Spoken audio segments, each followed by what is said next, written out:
When selecting the option of cabinet refacing, my experience showed that people think that they will save money in compare to a full kitchen remodel.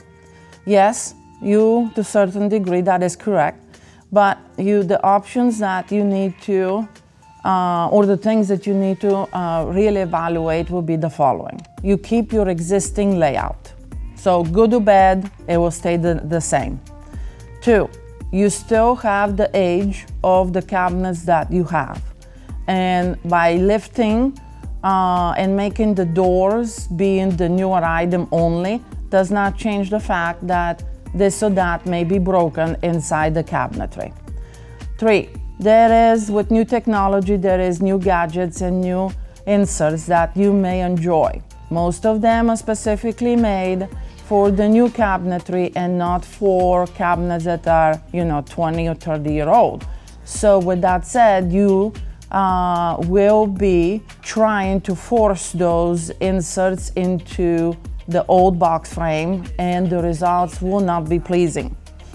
4, cabinet refacing is a good facelift to sell, but is not a good answer if you have decided to stay in a home.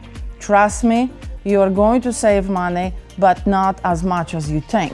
Because again, if your kitchen is 25 to 30 year old, you have the old hinges and you are going to have to go to the new hinges, which is those European hinges. So now the box has to be fixed to accommodate the European hinges. Then you're changing the doors and the drawers. That wood may not match perfectly the old wood, especially if you're talking stain.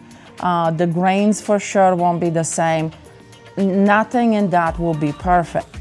So I will say, before you decide to go that route, definitely consider the option of all new, and then just see what's the price difference and what makes sense to you. Not recommended for people that will stay into their home.